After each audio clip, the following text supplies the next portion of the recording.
শুভ বিকেল। গল্প বলা এবং শোনার ক্ষেত্রে এই বিকেল সময়টা আমার ভীষণ পছন্দ।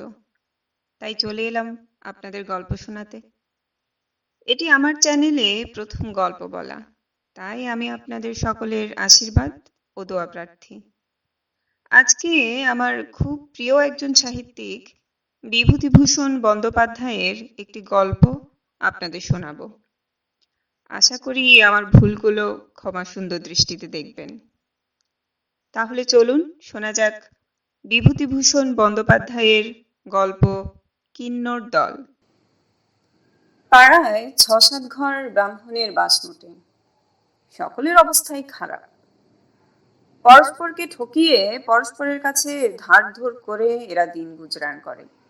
অবশ্যই কেউ কাউকে খুব ঠকাতে পারে না, কারণ সবাই বেশ হুঁশিয়ার। গরিব বলেই এরা বেশি কুচুটে ও হিংসুক। কেউ কারো ভালো দেখতে পারে না, বা কেউ কাউকে বিশ্বাসও করে না। আগেই বলেছি সকলের অবস্থা খারাপ, এবং খানিকটা তার দরুন, খানিকটা অন্য কারণে সকলের চেহারা খারাপ। কিশোরী মেয়েদেরও তেমন লালিত্য নেই মুখে। ছোট ছোট ছেলেরা এমন অপরিষ্কার অপরিচ্ছন্ন থাকে এবং এমন পাকা পাকা কথা বলে যে তাদের আর শিশু বা বালক বলে মনে হয় না। কাব্যে বা উপন্যাসে যে শৈশবকালের কতই প্রশস্তি পাঠ করা যায়, মনে হয় সেসব এদের জন্য নয়। এরা মাতৃগর্ভ থেকে ভূমিষ্ঠ হয়ে একেবারে প্রবীণত্বে পা দিয়েছে। পাড়ায় এক ঘর গৃহস্থ আছে, তারা এখানে থাকে না। তাদের কোঠা বাড়িটা চাবি দেওয়া পড়ে আছে আজ ১০-১২ বছর। এদের মস্ত বড় সংসার ছিল। এখন প্রায় সবাই মরে হেজে গিয়ে প্রায় ৫টি প্রাণীতে দাঁড়িয়েছে। বাড়ির বড় ছেলে পশ্চিমে চাকরি করে, মেঝো ছেলে কলেজে পড়ে কলকাতায়, ছোট ছেলেটি জন্মাবধি কালা ও বোবা। পিসিমার কাছে থেকে মুখ বধির বিদ্যালয়ে পড়ে। বড় ছেলে বিবাহ করেনি, যদিও তার বয়স ৩০-৩২ হয়েছে। সে নাকি বিবাহের বিরোধী। শোনা যাচ্ছে যে এমনই ভাবেই জীবন কাটাবে। পাড়ার মধ্যে এরাই শিক্ষিত ও সচ্ছল অবস্থার মানুষ, সেই জন্য এদের কেউ ভালো চোখে দেখে না।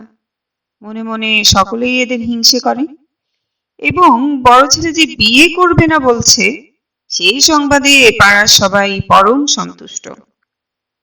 যখন সবাই ছোট ও গরিব, তখন এক ঘর লোক কেন এতবার বাড়বে? বড় ছেলে বিয়ে করলে এই ছেলে মেয়ে হয়ে জাজ্বল্যমান সংসার হবে দুদিন পরে, সেই কেউ সহ্য করতে পারবে না। মেঝো ছেলে মোটে কলেজে পড়ছে, এখন সাপ হয় কি ব্যাঙ হয় তার কিছু ঠিক নেই। তার বিষয়ে দুশ্চিন্তার এখনো কারণ ঘটেনি, তবে বয়সও বেশি নয়। মজুমদার বাড়িতে ভাঙ্গা রোয়াকে দুপুরে পাড়ার মেয়েদের মেয়ে গজালি হয়। তাতে রায় গিন্নি, মুখুজ্জে গিন্নি, চকর্তি গিন্নি প্রভৃতি তো থাকেনি, অল্প বয়সী বউয়েরা ও মেয়েরাও থাকে। সাধারণত যেসব ধরনের চর্চা এই মজলিসে হয়ে থাকে, তা শুনলে নারী জাতি সম্বন্ধে লিখিত নানা সরল প্রশংসাপূর্ণ বর্ণনার সত্যতা সম্বন্ধে ঘোর সন্দেহ যার উপস্থিত না হবে, তিনি নিঃসন্দেহে একজন খুব বড় ধরনের অপটিমিস্ট। আজ দুপুরে যে বৈঠক বসেছে, তাতে আলোচিত বিষয়গুলো থেকে মোটামুটি প্রতিদিনের আলোচনা ও বিতর্কের প্রকৃতি অনুমান করা যেতে পারে। বোসগিন্নি বলছিলেন, আরে বাপু, দিচ্ছি তো রোজই। আমার গাছের কাঁঠাল খেয়ে তো মানুষ। আমাদের যখন কাঁঠাল পাড়ানো হয়, ছেলে মেয়েগুলো হ্যাংলার মতো তলায় দাঁড়িয়ে থাকে। গেও কি ভুয়ো এক আধখানা যদি থাকে তো বলি, যা নিয়ে যা, তোদের নেই, যা খেয়ে গে যা। তা কি পোড়ার মুখে কোনোদিন সুবাক্যি আছে? ও মা, আজ আমার মেয়ে দুটো নেবু তুলতে গিয়েছে ডোবার ধারের গাছে। তা বলে কিনা রোজ নেবু তুলতে আসে, যেন সরকারি গাছ পড়ে রয়েছে আর কি। ২৪ ঝুড়ি কথা শুনিয়ে দিলে মন্টুর মা। আচ্ছা বলো তো তোমরাই। মন্টুর মা, যাকে উদ্দেশ্য করে এ কথা বলা হচ্ছিল, তিনি এদের মজলিসে কেবল আজই অনুপস্থিত আছেন, নইলে রোজই এসে থাকেন। তার অনুপস্থিতির সুযোগ গ্রহণ করে সবাই তার চালচলন, ধরন ধারণ, রীতিনীতির নানা রূপ সমালোচনা করল। প্রিয় মুখুজ্জের মেয়ে শান্তি, 16-17 বছরের কুমারী। তার মায়ের বয়সী মন্টুর মায়ের সম্বন্ধে অমনি বলে বসলো, ও সে কথা আর বলো না খুড়িমা, কি ব্যাপক মেয়ে মানুষ ওই মন্টুর মা। ঢের ঢের মেয়ে মানুষ দেখেছি, অমন লঙ্কা পড়া ব্যাপক যদি কোথাও দেখে থাকি, উরে নমস্কার বাবা বাবা। ছোট মেয়ের ওই জ্যাঠামি কথার জন্য তাকে কেউ বকলে না বা শাসন করলে না, বরং কথাটা সকলেই উপভোগ করলে। তারপর কথাটার স্রোত আরো কতদূর গড়াতো বলা যায় না। এমন সময় রায়বাড়ির বড় বউ হঠাৎ মনে পড়ার ভঙ্গিতে বললেন, হ্যাঁ, একটা মজার কথা শুনুনি বুঝি। শ্রীপতি যে বিয়ে করেছে, বট ঠাকুরের কাছে চিঠি এসেছে, শ্রীপতির মামা লিখেছে। সকলেই সমস্বরে বলে উঠল, শ্রীপতি বিয়ে করেছে? তারপর সকলেই একসঙ্গে নানারূপ প্রশ্ন করতে লাগলো, কোথায় কোথায় কবে চিঠি এলো, তবে যে শুনলাম শ্রীপতি বিয়ে করবে না বলেছে। শ্রীপতির বিয়ের খবরে অনেকেই যেন একটু দমে গেল। খবরটা তেমন শুভ নয়। কারো উন্নতির সংবাদ এদের পক্ষে আনন্দের সঙ্গে গ্রহণ করা অসম্ভব। তাদের যখন উন্নতি হলো না, তখন অপরের উন্নতি হবে কেন?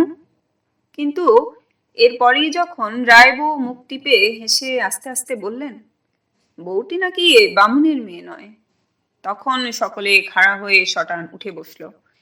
তাদের মরা মরা ভাবটা এক মুহূর্তে গেল কেটে।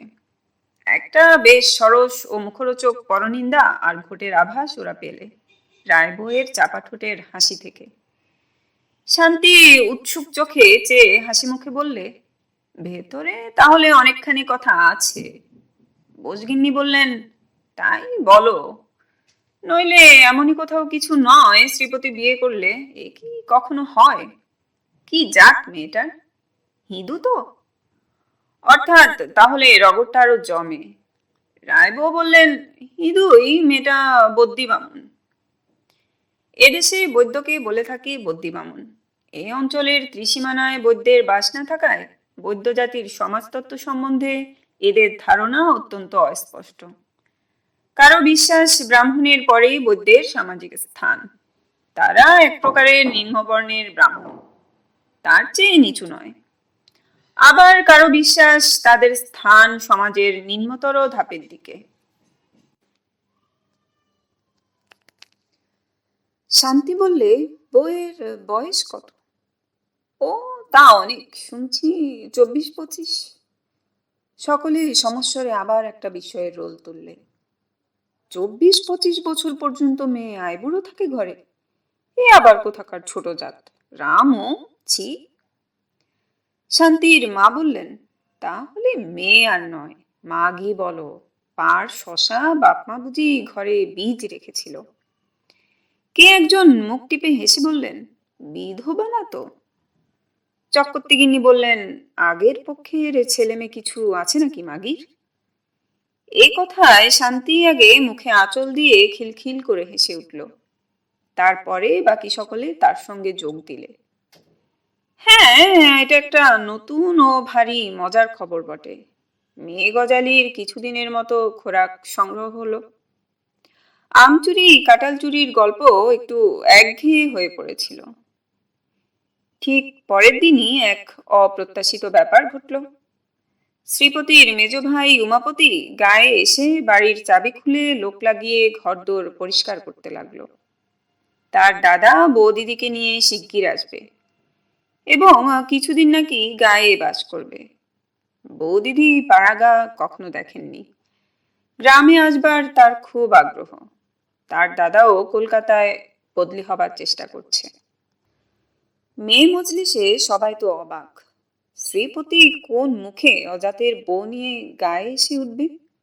মানুষের একটা লজ্জা শরম তো থাকে, করেই ফেলেছিস না হয় একটা অকাজ। এসব কি খিরিস্টানি কাণ্ড কারখানা, কালে কালে হলো কি? আর সে ধিঙ্গি মাগিটারি বা কি ভরসা?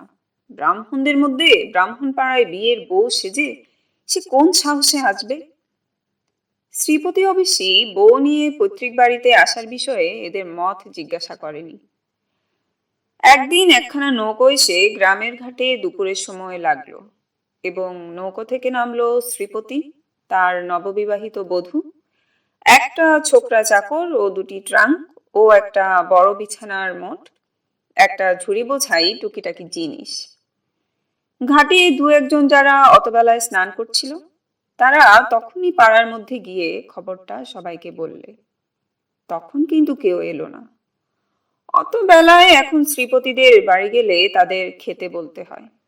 অসময়ে এখন এসে তারা রান্নাবান্না চড়িয়ে খাবে, সেটা প্রতিবেশী হয়ে হতে দেওয়া কর্তব্য নয়। সুতরাং সে ঝঞ্ঝাট ঘাড়ে করবার চেয়ে এখন না যাওয়াই বুদ্ধির কাজ। কিন্তু রাসু চক্রবর্তী আর প্রিয় মুখুজ্জের বাড়ির মেয়েরা অত সহজেই রেহাই পেলেন না। শ্রীপতি নিজে গিয়ে একেবারে অন্তপুরের মধ্যে ঢুকে বললে, ও পিসিমা, ও বৌদিদি, আপনারা আপনাদের বউকে হাতে ধরে ঘরে না তুললে কে আর তুলবে? আসুন সবাই। বাধ্য হয়ে কাছাকাছির দু তিন বাড়ির মেয়েরা শাক হাতে, জলের ঘটি হাতে নতুন বউকে ঘরে তুলতে এলেন। খানিকটা চক্ষু লজ্জায়, খানিকটা কৌতূহলে। মজা দেখবার প্রবৃত্তি সকলের মধ্যেই আছে। ছোট বড় ছেলে মেয়েও এলো অনেকে। শান্তি এলো, কমলা এলো, সারদা এলো। শ্রীপতিদের বাড়ির উঠোনে লিচুতলায় একটা মেয়ে দাঁড়িয়ে রয়েছে। দূর থেকে মেয়েটির ধপধপে ফর্সা গায়ের রং ও পরনের দামি সিল্কের শাড়ি দেখে সকলে অবাক হয়ে গেল। সামনে এসে আরো বিস্মিত হবার কারণ ওদের ঘটল মেয়েটির অনিন্দ্য সুন্দর মুখশ্রী দেখে। কি ডাগর ডাগর চোখ, কি সুকুমার লাবণ্য সারা অঙ্গে, সর্বোপরি মুখশ্রী। অমন ধরনের সুন্দর মুখ এসব পাড়া গায়ে কেউ কখনো দেখেনি। সকলে আশা করেছিল গিয়ে দেখবে কালো কালো একটা মোটা মতো মাগি আধ ঘুমটা দিয়ে উঠোনের মাঝখানে দাঁড়িয়ে প্যাট প্যাট করে চেয়ে রয়েছে ওদের দিকে। কিন্তু তার পরিবর্তে দেখল এক নম্রমুখী সুন্দরী তরুণী মূর্তি। মুখখানি এত সুকুমার যে মনে হয় 16-17 বছরের বালিকা। বিকেলে ওপাড়ার নিতাই মুখুজ্জির বউ ঘাটের পথে চক্রবর্তী গিন্নিকে জিজ্ঞেস করলেন, কি দিদি, শ্রীপতির বউ দেখলে নাকি? কেমন দেখতে?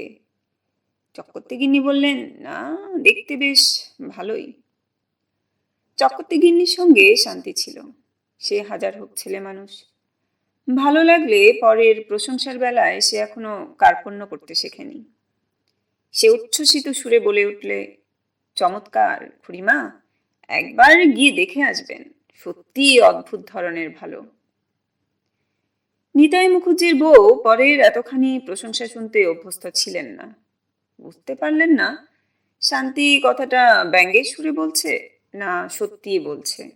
বললেন, কি রকম ভালো? এবার চক্রবর্তী গিন্নি নিজেই বললেন, না, বউ যা ভেবেছিলাম তা নয়, বউটি সত্যিই দেখতে ভালো। আর কেনই বা হবে না বলো? শহরের মেয়ে, দিনরাত সাবান ঘষছে, পাউডার ঘষছে, তোমার আমার মতো রাঁধতে হতো, বাসন মাজতে হতো, তো দেখতাম চেহারার কত জলুস বজায় রাখে। এই বয়সে তো দূরের কথা, তার বিগত যৌবন দিনেও অজস্র পাউডার সাবান ঘষলেও যে কখনো তিনি শ্রীপতির বউয়ের পায়ের নখের কাছে দাঁড়াতে পারতেন না, চক্রবর্তী গিন্নির সম্বন্ধে শান্তির একথা মনে হলো। কিন্তু চুপ করে রইল সে। বিকেলে এপাড়ার ওপাড়ার মেয়েরা দলে দলে বউ দেখতে এলো। অনেকেই বললে, এমন রূপসী মেয়ে তারা কখনো দেখেনি।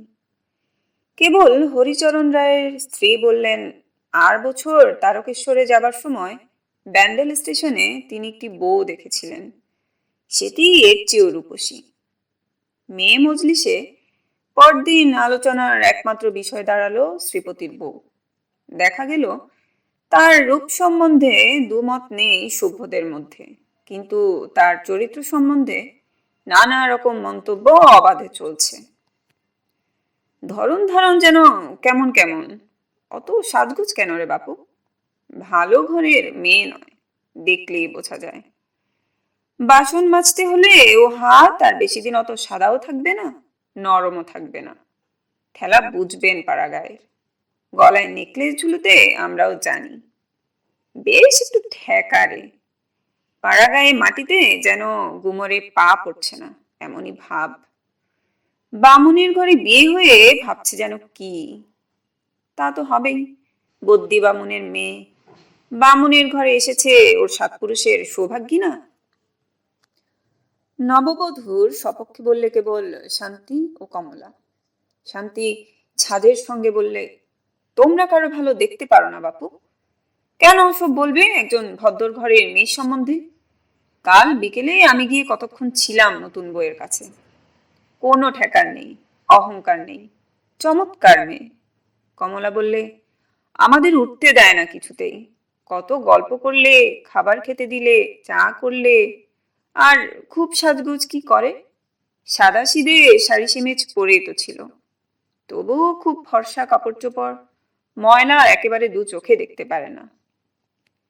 শান্তি বললে, ঘরগুলো এরই মধ্যে কি চমৎকার সাজিয়েছে, আয়না, পিকচার, দোপাটি ফুলের তোড়া বেঁধে ফুলদানিতে রেখে দিয়েছে। শ্রীপতিদার বাপের জন্মে কখনো অমন সাজানো ঘর ধরে বাস করেনি, ভারী ফিটফাট গোছালো বউটি। দিন দুই পরে ডোবার ঘাটে নববধূকে একরাশ বাসন নিয়ে নামতে দেখে সকলে অবাক হয়ে গেল। চারদিকে বনে ঘেরা ঝুপসে আদ অন্ধকার ডোবাটা যেন মেয়েটির স্নিগ্ধ রূপের প্রভায় এক মুহূর্তে আলো হয়ে উঠল। একথা যারা তখন ডোবার অন্যান্য ঘাটে ছিল সবাই মনে মনে স্বীকার করলে। দৃশ্যটাও যেন অভিনব ঠেকলে সকলের কাছে। এমন একটা পচা এদো জঙ্গলে ভরা পাড়াগে ডোবার ঘাটে সাধারণত কালো কালো আধময়লা শাড়ি পরা স্ত্রীহীনা জীব বা ত্রিকালোত্তীর্ণ প্রৌঢ়া বিধবাদের গামছা পরিহিতা মূর্তি দেখা যায় বা দেখার আশা করা যায়। সেখানে এমন একটি আধুনিক ছাদে খোপা বাঁধা, ফর্সা শাড়ি ব্লাউজ পরা, রূপকথার রাজকুমারীর মতো রূপসী নবযৌবনা বধূ সজনে তলার ঘাটে বসে ছাই দিয়ে নিটোল সুগোর হাতে বাসন মাজছে, এই দৃশ্যটা খাপ খায় না। সকলের কাছেই এটা খাপ ছাড়া বলে মনে হলো। প্রৌঢ়ারাও ভেবে দেখলে গত 20-30 বছরের মধ্যে এমন ঘটনা ঘটেনি এই ক্ষুদ্র ডোবার ইতিহাসে। রায়পাড়ার একটি প্রৌঢ়া বললেন, আহা, বউ তো নয়, যেন পির্তি মেয়ে, কিন্তু অত রূপ নিয়ে কি এই ডোবায় নামে বাসন মাজতে? না, ও হাতে কখনোই ছাই দিয়ে বাসন মাজা অভ্যেস আছে, হাত দেখেই বুঝেছি। তারপর থেকে দেখা গেল ঘর সংসারের যা কিছু কাজ শ্রীপতির বউ সব নিজের হাতে করছে। ইতিমধ্যে শ্রীপতির কলকাতায় বদলি হবার খবর আসতে সে চলে গেল বাড়ি থেকে। পাড়ার মেয়েদের মধ্যে শান্তি ও কমলা শ্রীপতির বউয়ের বড় ন্যাওটা হয়ে পড়ল। সকাল নেই বিকেল নেই, সব সময়ই দেখা যায় শান্তি ও কমলা বসে আছে ওখানে। পাড়া গায়ের গরিব ঘরের মেয়ে, অমন আদর করে কেউ কখনো রোজ রোজ ওদের লুচি হালুয়া খেতে দেয়নি। একদিন কমলা বললে, বউ দিদি, তোমার ঘরে কাপড় মোড়া ওটা কি? শ্রীপতির বউ বললে, ওটা অ্যাস্ট্রাজ। বাজাতে যেন বৌদি? একটুখানি আমি জানি ভাই, কিন্তু একদিন ওকে বার পর্যন্ত করিনি। কেন জানো? গায়ে ঘরে কে কি হয়তো মনে করবে। শান্তি বলল, নিজের বাড়ি বসে বাজাবে, কে কি মনে করবে, একটু বাজিয়ে শোনাও না বৌদি। একটু পরে রায়গিন্নি ঘাটে যাবার পথে শুনতে পেলেন বাড়ির মধ্যে কে বেহালা নাকি বাজাচ্ছে, চমৎকার মিষ্টি। কোনো ভিখিরি গান গাচ্ছে বুঝি। দাঁড়িয়ে খানিকক্ষণ শুনে তিনি ঘাটে চলে গেলেন। ঘাটে গিয়ে তিনি মজুমদার বউকে বললেন কথাটা। ওই শ্রীপতির বাড়ি কে একজন বৈষ্ণব বেহালা বাজাচ্ছে শুনে এলাম। কি চমৎকার বাজাচ্ছে দিদি, দুদণ্ড দাঁড়িয়ে শুনতে ইচ্ছে করে।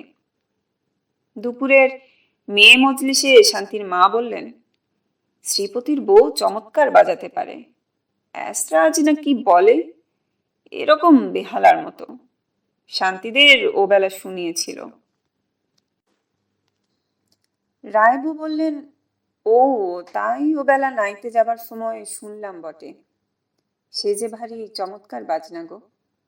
আমি বলি বুঝি কোনো ফকির বস্তু ভিক্ষে করতে এসে বাজাচ্ছে। এমন সময় শান্তি আসতেই তার মা বললেন, ওই জিজ্ঞেস করো না শান্তিকে। শান্তি বলল, সে আর তোমায় কি বলবো খুড়িমা, বৌদিদি যা বাজালো অমন কখনো শুনিনি। শুনবে তোমরা? তাহলে এখন বলি বাজাতে, বললেই বাজাবে। শান্তি শ্রীপতিদের বাড়ি চলে যাবার অল্প পরেই শোনা গেল শ্রীপতির বউয়ের আস্রাজ বাজনা। অনেকক্ষণ কারো মুখে কথা রইল না। চক্রবর্তী গিন্নি বললেন, আহা, বড় চমৎকার বাজায় তো। সকলেই স্বীকার করলো শ্রীপতির বউকে আগে যা ভাবা গিয়েছিল সেরকম নয়, বেশ মেয়েটি। অ্যাস্ট্রাজ বাজনার মধ্য দিয়ে পাড়ার সকলের সঙ্গে শ্রীপতির বউয়ের সহজভাবে আলাপ পরিচয় জমে উঠল। দুপুরে সন্ধ্যায় প্রায় সবাই যায় শ্রীপতিদের বাড়ি বাজনা শুনতে। তারপর গান শুনল সবাই একদিন। পূর্ণিমার রাত্রে জ্যোৎস্না ভরা ভেতর বাড়ির রোয়াকে বসে বউ অ্যাস্ট্রাজ বাজাচ্ছিল। পাড়ার সব মেয়ে এসে জুটেছে। শ্রীপতি বাড়ি নেই। কমলা বলল, আজ বৌদি একটা গান গাইতেই হবে। তুমি গাইতেও জানো ঠিক, শোনাও আজকে। বৌদি হেসে বলল, কে বলেছে ঠাকুরজি আমি গাইতে জানি? না, ওসব রাখো, গাও একটা। সকলেই অনুরোধ করলো। বলল, গাও বোমা, এ পাড়ায় মানুষ নেই, আস্তে আস্তে গাও, কেউ শুনবে না। শ্রীপতির বউ একখানা মীরার ভজন গাইল। ডানাজি मैं गिरिधार की घर जाऊं, गिरिधार मेरा सच प्रीतम, देखो तो रूप लुभाऊं। গায়িকার চোখে মুখে কি ভক্তিপূর্ণ তন্ময়তার শোভা ফুটে উঠল গানখানা গাইতে গাইতে। শান্তি একটা গন্ধরাজ আর টগরের মালা গেঁথে এনেছিল বৌদিদিকে পরাবে বলে।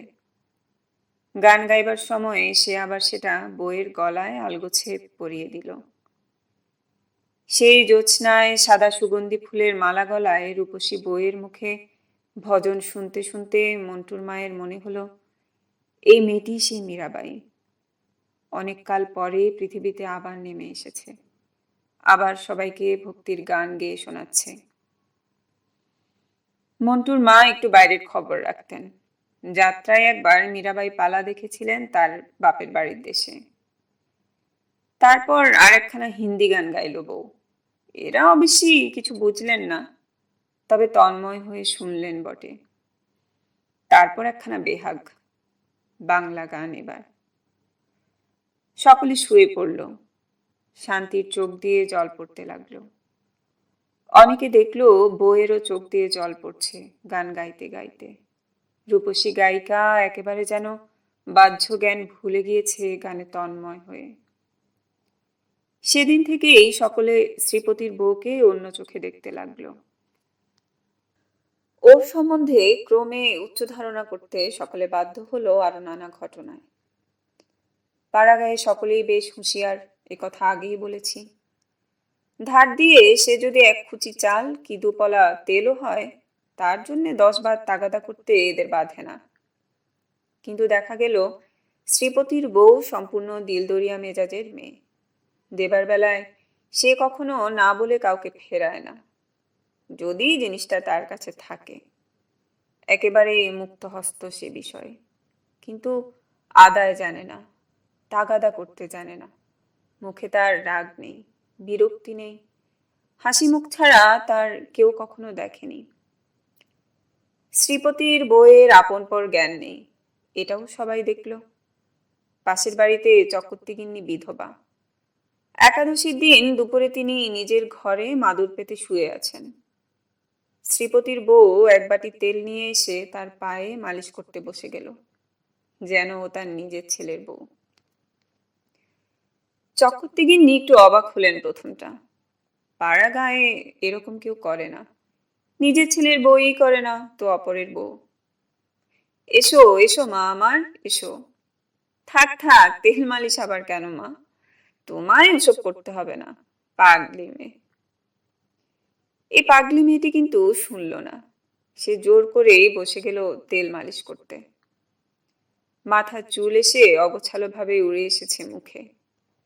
সুগোর মুখে অতিরিক্ত গরমে ও শ্রমে কিছু কিছু ঘাম দেখা দিয়েছে। চক্রবর্তী গিন্নি এই সুন্দরী বউটির মুখ থেকে চোখ যেন অন্যদিকে ফেরাতে পারলেন না। বড় স্নেহ হলো এই আপনপর জ্ঞানহারা মেয়েটির ওপর। ইতিমধ্যে কমলার বিয়ে হয়ে গেল। শ্বশুরবাড়ি যাবার সময় সে শ্রীপতির বউয়ের গলা জড়িয়ে ধরে কেঁদে বলল, বৌদিদি, তোমায় কি করে ছেড়ে থাকবো ভাই? মাকে ছেড়ে যেতে কত কষ্ট না হচ্ছে, তত হচ্ছে তোমায় ছেড়ে যেতে। এই এক ব্যাপার থেকেই বোঝা যাবে শ্রীপতির বউ এই অল্প কয়েক মাসের মধ্যে গ্রামের তরুণ মনের কি রকম প্রভাব বিস্তার করেছিল। পূজার সময় এসে পড়েছে। আশ্বিনের প্রথম শরতের নীল আকাশে অনেকদিন পরে সোনালি রোদের মেলা। বনশিমের ফুল ফুটেছে ঝোপে ঝোপে। নদীর চরে কাশফুলের শোভা। পাশের গ্রাম সত্রাজিৎপুরে বাড়ুজ্যে বাড়ি পুজো হয় প্রতি বছর। এবারও শোনা যাচ্ছে মহানবমীর দিন তাদের বাড়ি আর বছরের মতো যাত্রা হবে কাঁচরাপাড়ার দলে। শ্রীপতির বউ গান পাগলামে। এই কথাটা এতদিনে এই গায়ের সবাই জেনেছে। তার দিন নেই রাত নেই, গান লেগে আছে। দুপুরে রাত্রে রোজ এসরাজ বাজায়। গান সম্বন্ধে কথা সর্বদা তার মুখে।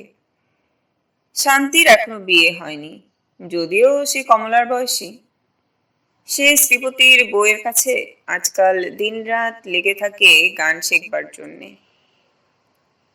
একদিন শ্রীপতির বউ তাকে বলল, ভাই শান্তি, এক কাজ করবি? সত্রাজিৎপুরে তো যাত্রা হবে বলে সবাই নেচেছে।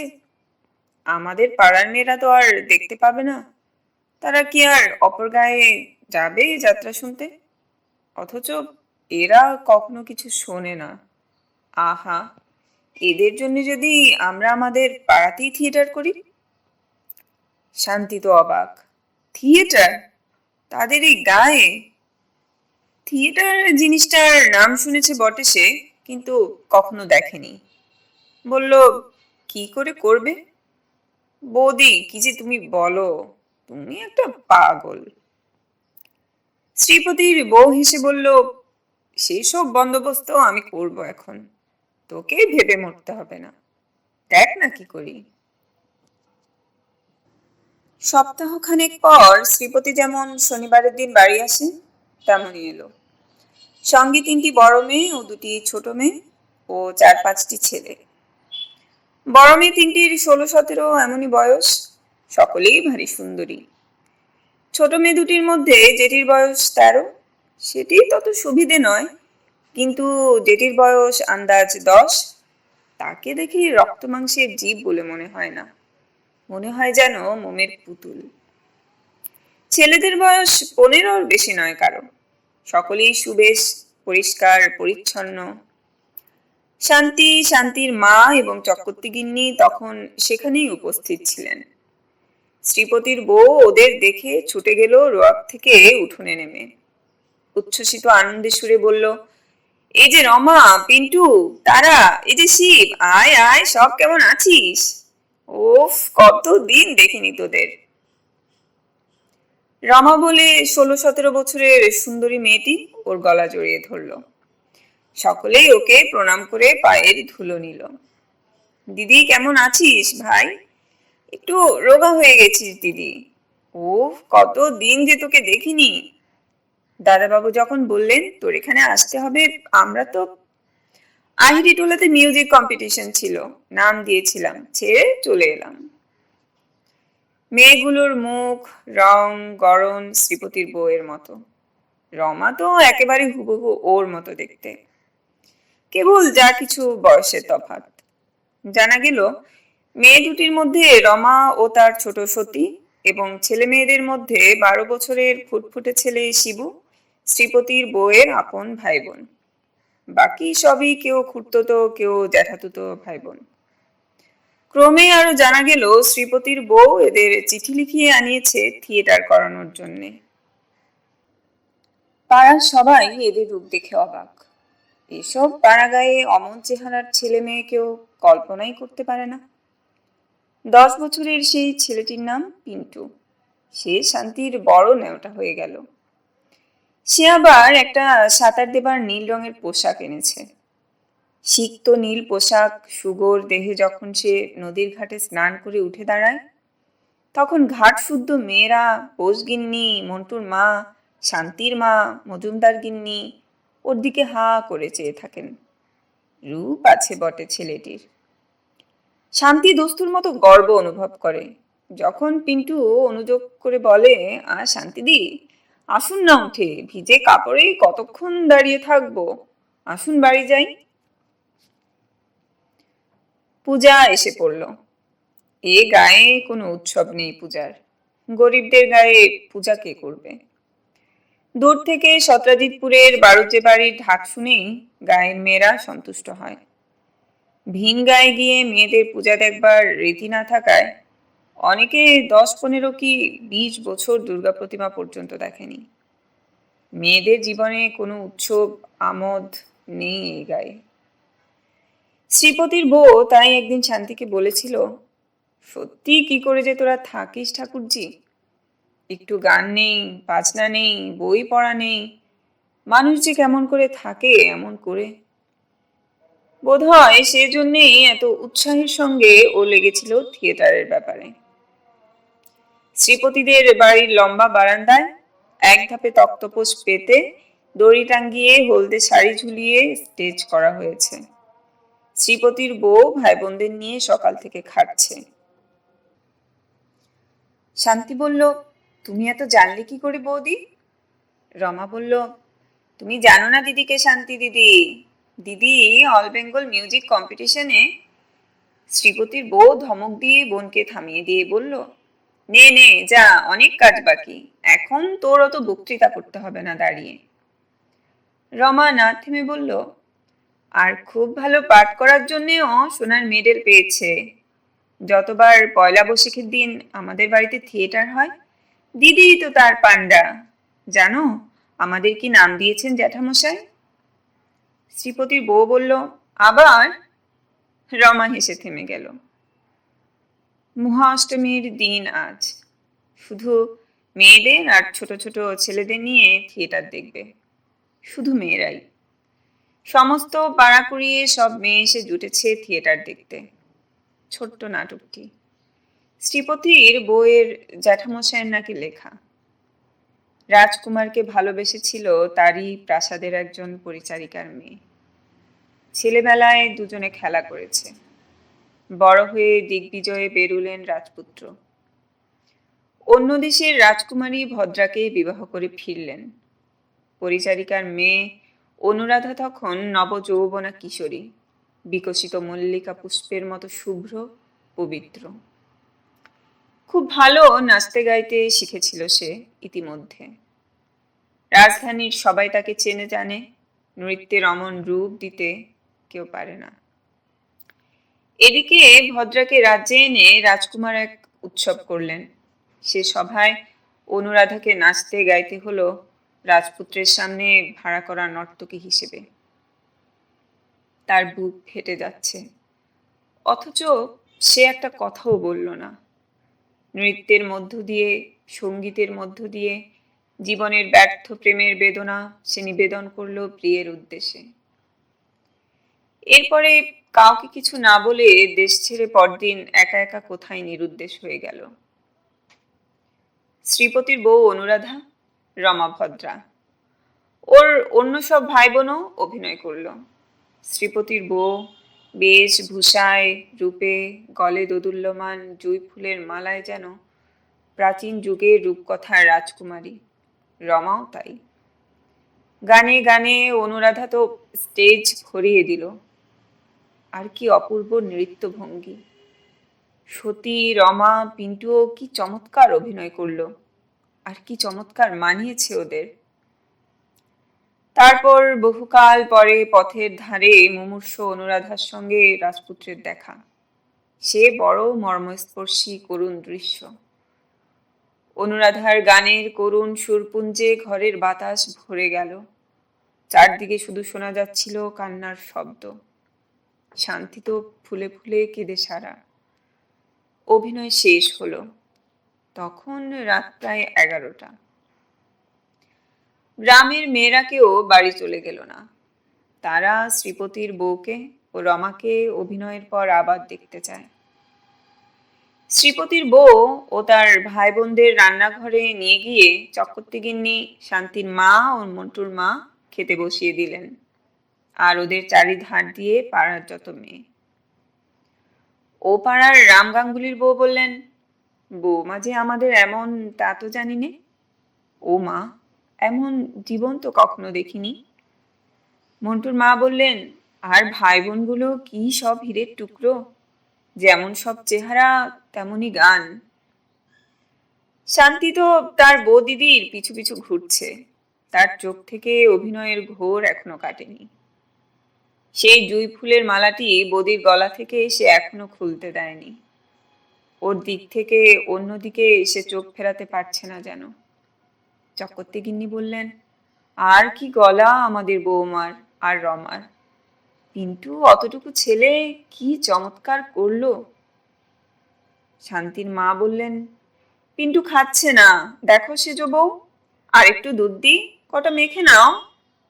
বাবা, চেঁচিয়ে তো খিদে পেয়ে গিয়েছে। কি চমৎকার মানিয়েছিল পিন্টুকে, না সেজো বউ? একে ফুটফুটে সুন্দর ছেলে।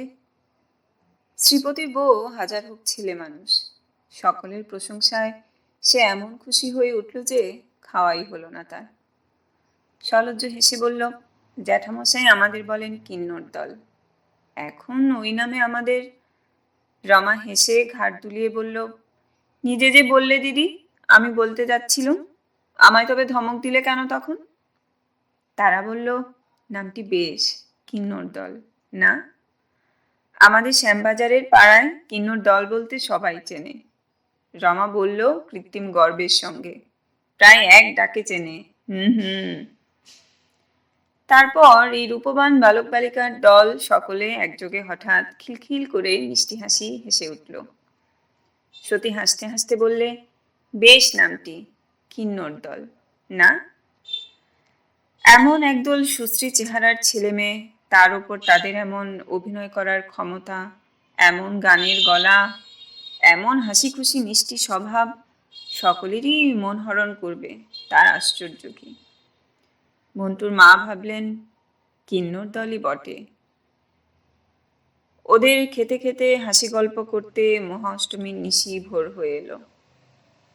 শ্রীপতির বউ বলল, আসুন, বাকি রাতটুকু আর সব বাড়ি যাবেন কেন, গল্প করে কাটানো যাক। শ্রীপতি বাড়ি নেই। সে সত্রাজিৎপুরের বাড়ুজে বাড়ির নিমন্ত্রণে গিয়েছে। আজ রাত্রের যাত্রা দেখে সকালে ফিরবে। সেই জন্যে সকলে বলল, তা ভালো, কিন্তু বৌমা তোমাকে গান গাইতে হবে। শান্তি বলল, বৌদি, অনুরাধার সেই গানটা গেও আরেকবার। আহা, চোখে জল রাখা যায় না শুনলে। শ্রীপতির বউ গাইল, রমা এসরাজ বাজালো। তারপর রমা ও তারা একসঙ্গে গাইল। একটিমাত্র তেড়ো পাখি বাঁশ গাছের মগডালে কোথায় ডাক আরম্ভ করেছে। রাত ফর্সা হলো। সেই মহাষ্টমীর রাত্রি থেকে গ্রামের সবাই জানলো শ্রীপতির বউ কি ধরনের মেয়ে। কেবল তারা জানলো না যে শ্রীপতির বউ প্রতিভাশালিনী গায়িকা, সত্যিকার আর্টিস্ট।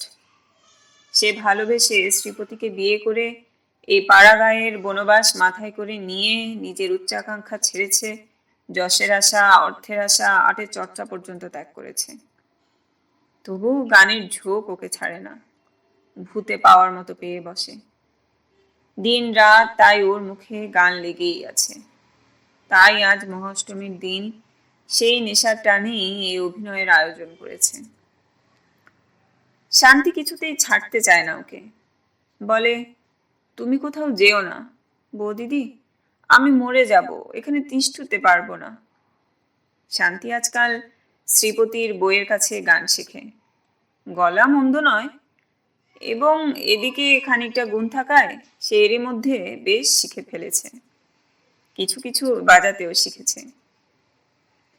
গান বাজনায় আজকাল তার ভারী উৎসাহ। শ্রীপতির বউ গান বাজনা যদি পেয়েছে, তার বড় একটা কিছু চায় না। শান্তির সঙ্গীত শিক্ষা নিয়েই সে সবসময় মহা ব্যস্ত। অগ্রহায়ণ মাসের দিকে বউয়ের বাড়ি থেকে চিঠি এলো, রমা কি অসুখ হয়ে হঠাৎ মারা গিয়েছে। শ্রীপতি কলকাতা থেকে সংবাদটা নিয়ে এলো। শ্রীপতির বউ খুব কান্নাকাটি করলো। পাড়া শুদ্ধ সবাই চোখের জল ফেললো ওকে সান্ত্বনা দিতে এসে। শান্তি সবসময় বৌদির কাছে কাছে থাকে আজকাল। তাকে একদিন শ্রীপতির বউ বলল, জানিস শান্তি, আমাদের কিন্নর দল ভাঙতে শুরু করেছে। রমাকে দিয়ে আরম্ভ হয়েছে। আমার মন যেন বলছে। শান্তির বুকের ভেতরটা ছ্যাঁত করে উঠল। ধমক দিয়ে বলল, থাক, ওসব কি যে বলো বৌদি। কিন্তু শ্রীপতির বউয়ের কথাই খাটল। সে ঠিকই বলেছিল। শান্তি ঠাকুরজি, কিন্নর দলে ভাঙন ধরেছে। রমার পরে ফাল্গুন মাসের দিকে গেল পিন্টু, বসন্ত রোগে। তার আগেই শ্রীপতির বউ মাঘ মাসে বাপের বাড়ি গিয়েছিল। শ্রাবণ মাসের প্রথমে প্রসব করতে গিয়ে সেও গেল। এই সংবাদ গ্রামে যখন এলো, শান্তি তখন সেখানে ছিল না। সে বৈশাখ মাসে তার বিবাহ হওয়াতে সে তখন ছিল মোটরি বানপুরে, ওর শ্বশুর বাড়িতে। গ্রামের অন্য সবাই শুনল। অনাত্মীয়ের মৃত্যুতে খাঁটি অকৃত্রিম শোক এরকম এর আগে কখনো এ গায়ে করতে দেখা যায়নি। রায়গিন্নি, চকর্তিগিন্নি, শান্তির মা, মন্টুর মা কেঁদে ভাসিয়ে দিলেন।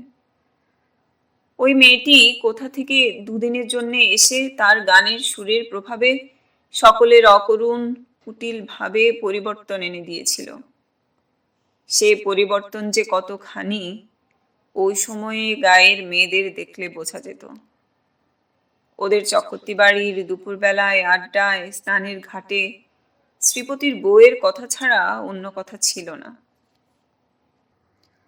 চকর্তিগিন্নি দুঃখ পেয়েছিলেন সকলের চেয়ে বেশি। শ্রীপতির বউয়ের কথা উঠলেই তিনি চোখের জল সামলাতে পারতেন না। বলতেন, দুদিনের জন্য এসে মা আমায় কি মায়াই না দেখিয়ে গেল। আমার পেটের মেয়ে অমন কখনো করেনি। আহা, আমার পোড়া কপাল, সে কখনো এ কপালে টেকে? মন্টুর মা বলতেন, সে কি আর মানুষ, দেবী অংশে ওসব মেয়ে জন্মায়। নিজের মুখেই বলতো হেসে হেসে, আমরা কিন্নর দল খুড়িমা।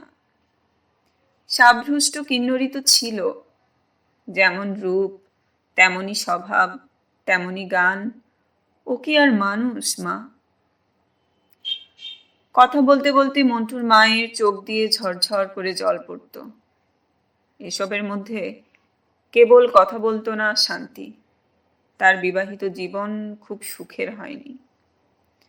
ভেবেছিল বাপের বাড়ি এসে বৌদিদির সঙ্গে অনেকখানি জ্বালা জুড়বে। পূজার পরে কার্তিক মাসের প্রথমে বাপের বাড়ি এসে সব শুনেছিল। বৌদিদি যে তার জীবন থেকে কতখানি হরণ করে নিয়ে গিয়েছে তা এরা কেউ জানে না। মুখে সেসব পাঁচজনের সামনে ভ্যাজ ভ্যাজ করে বলেই লাভ কি? কি বুঝবে লোকে? বছর দুই পরে একদিনের কথা। গায়ের মধ্যে শ্রীপতির বইয়ের কথা অনেকটা চাপা পড়ে গিয়েছে।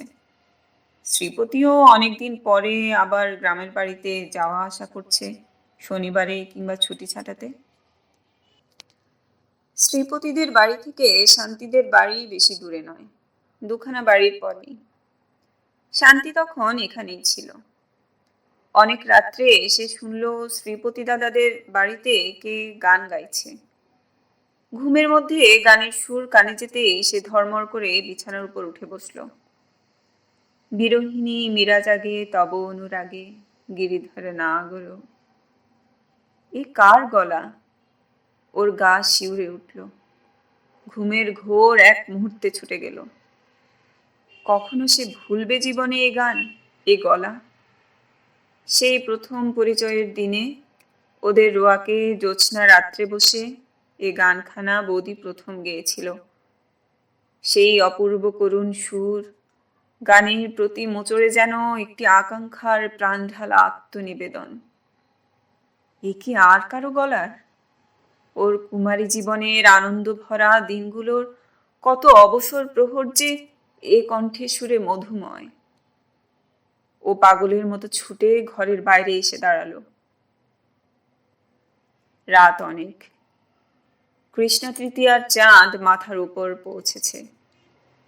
ফুটফুটে শরতের জ্যোৎস্নায় বাঁশবনের তলা পর্যন্ত আলো হয়ে উঠেছে, ঠিক যেন 3 বছর আগেকার সেই মহাষ্টমীর রাত্রির মতো। শান্তির মা ইতিমধ্যে জেগে উঠে বললেন, ও কে গান করছে রে শান্তি? তারপর তিনিও তাড়াতাড়ি বাইরে এলেন। শ্রীপতিদের বাড়ি তো কেউ থাকে না, গান গাইবে কে? ওদিকে মন্টুর মা, মণি, বাদল সবাই জেগেছে দেখা গেল। প্রথমেই এরা সবাই ভয়ে বিস্ময়ে কাঠ হয়ে গিয়েছিল, পরে ব্যাপারটা বোঝা গেল। শ্রীপতি কখন রাতের ট্রেনে বাড়ি এসেছিল কেউ লক্ষ্য করেনি। সে কলের গান বাজাচ্ছে। ওদের সাড়া পেয়ে সে বাইরে এসে বলল, আমার এক বন্ধুর কাছ থেকে আজ চেয়ে আনলুম ওর গানখানা, মরবার কমাস আগে রেকর্ডে গিয়েছিল। সবাই খানিকক্ষণ চুপ করে দাঁড়িয়ে রইল। শান্তি প্রথমে সে নীরবতা ভঙ্গ করে আস্তে আস্তে বলল, ছিরুদা, রেকর্ডখানা আরেকবার দেবে? পরক্ষণেই একটি অতি সুপরিচিত পরম প্রিয় সুললিত কণ্ঠের দরদ ভরা সুরপুঞ্জে পাড়ার আকাশ বাতাস স্তব্ধ জ্যোৎস্না রাত্রিটা ছেয়ে গেল। মানুষের মনের কি ভুলই যে হয়। অল্পক্ষণের জন্যে শান্তির মনে হলো তার কুমারী জীবনের সুখের দিনগুলো আবার ফিরে এসেছে, যেন বৌদিদি মরেনি, কিন্নরের দল ভেঙে যায়নি, সব বজায় আছে। এই তো সামনে আসছে পূজা, আবার মহাষ্টমীতে তাদের থিয়েটার হবে, বৌদিদি গান গাইবে। গান থামিয়ে ওর দিকে চেয়ে হাসি হাসি মুখে বলবে, কেমন শান্তি ঠাকুরজি, কেমন লাগলো? এতক্ষণ সাথে থাকার জন্য সবাইকে অনেক ধন্যবাদ। সবাই সুস্থ থাকবেন, ভালো থাকবেন। অনেক শুভকামনা রইল।